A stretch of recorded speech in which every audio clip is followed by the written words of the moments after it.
Pero hay una segunda pregunta, y es, ¿cómo sobrevivió la causa de Jesús una vez Jesús hubo sido muerto, crucificado? Además, en el mundo judío, el crucificado tenía una connotación, por eso el Sanedrín lo quiere crucificado, para que quede claro que no era el Mesías bendito de Dios. Porque el crucificado, según Deuteronomio 21-23, el crucificado es maldito de Dios el que cuelga del madero. Por tanto, si muere crucificado, queda claro que no es el bendito de Dios, Mesías, ¿no? Y eso es lo que propone el Sanedrín, cambian la causa para que pueda morir crucificado y así quede claro que no era el bendito de Dios, porque un crucificado es maldito de Dios, según Deuteronomio, según la ley, ¿no? Todas las fuentes coinciden que murió crucificado y precisamente sus discípulos, que esperaban un Mesías según la enseñanza rabínica, un Mesías triunfante, ya era la versión oficial, al morir crucificado, todos quedan decepcionados, sus discípulos, y entonces lo dejan tirado, lo abandonan. Los textos de los evangelios sinópticos, los más antiguos, los tres coinciden que cuando muere Jesús crucificado, de los suyos no hay nadie, solo algunas mujeres que se lo miraban de lejos. Se van. Los discípulos de Maús, según Lucas, dice que se van, creíamos que era el Mesías, pero lo mataron y nos vamos para la casa y que no nos pillen. Ese es el tema, el fracaso total de Jesús al morir crucificado, maldito de Dios. Entonces el enigma histórico del cristianismo es cómo explicar la transformación fulminante de esos discípulos de Jesús, de tontos y cobardes con Jesús, esperaban otra cosa, en lúcidos y valientes sin Jesús. Que no hay Sanedrín que los pare, de repente, después no hay Imperio Romano que los pare. ¿Cómo explicar esa transformación fulminante? Ese es el dato histórico verificable del origen del cristianismo, del enigma, ¿no? Y hay otro enigma todavía, que es el tema de Pablo. Pablo es primero Saulo, perseguidor, él persigue precisamente ese anuncio querigmático que cité antes y su celebración a las comunidades, ¿no?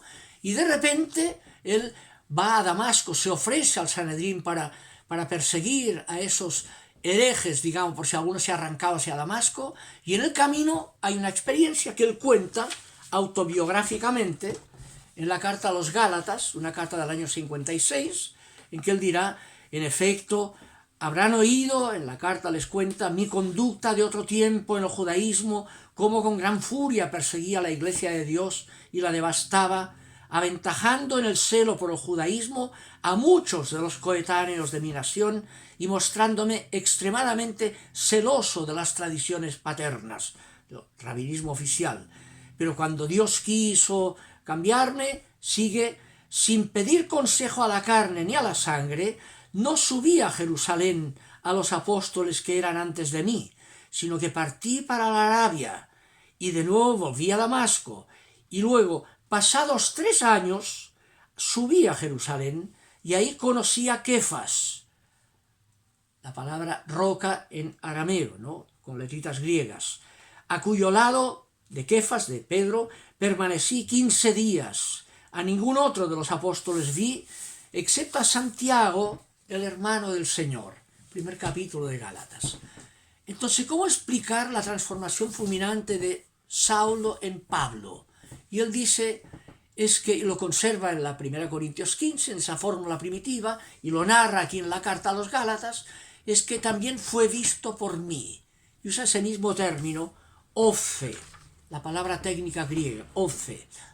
No es se apareció a, acentúa la experiencia del sujeto. Fue visto por Kefas, fue visto por Santiago, fue visto por mí. Usa ese mismo término.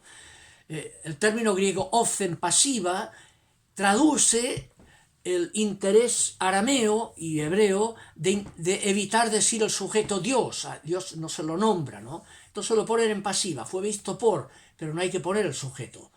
En la forma hebrea que se llama jifil, eso sería traducible diciendo Dios se hizo ver por. Fue visto por, es decir, Dios se hizo ver por. Pero para evitar decir Dios se pone en pasiva, ¿no? ¿En qué consiste ese fue visto por? ¿Qué tipo de experiencia de esos sujetos explican? su transformación fulminante de los discípulos, de tontos y cobardes, y de Pablo, del perseguidor, el principal promotor. Ahí está el enigma histórico del origen del cristianismo. ¿Qué les ocurrió? ¿Qué es lo que fue visto que les cambió la vida? Que les cambió la vida. ¿Ya? Esa experiencia llevó, digamos, a que ya su vida no solo le llevó a la esperanza de que la muerte no sería la última palabra, sino que tiene una repercusión total en la forma de enfrentar la vida. Descubren esa experiencia de que fue visto por mí, de que ese Jesús vive, después de haber sido crucificado, vive. Esa experiencia les cambia la vida y toman la experiencia del resucitado como el fundamento de la ética. Dios le dio la razón a Jesús, ¿ya?, en aquello por lo cual lo habían crucificado, resucitándolo. Dios le dio la razón. Entonces quedará ahí la pregunta: ¿y por qué lo mataron primero? ¿Y qué es aquello por lo cual Jesús se la jugó y por lo cual lo condenaron a muerte? ¿Ya? Y lo tercero, ¿cómo acceder a las fuentes sobre eso de que le llevó a Jesús a hacer lo que hizo, decir lo que dijo y acabar como acabó, pero que Dios lo resucitó dándole la razón? ¿En qué consistió eso que constituyó la razón de ser de la vida de Jesús, que lo llevó a ser fiel por ello hasta dar su vida por ello? Ese será el tema para el próximo día. Ver cuáles son las fuentes de acceso a lo que Jesús dijo e hizo en vida y por lo cual lo condenaron a muerte en cruz, pero que Dios lo resucitó dándole la razón en aquello por lo cual lo habían crucificado. Ese será el tema del próximo día. Nos veremos. Cuídense.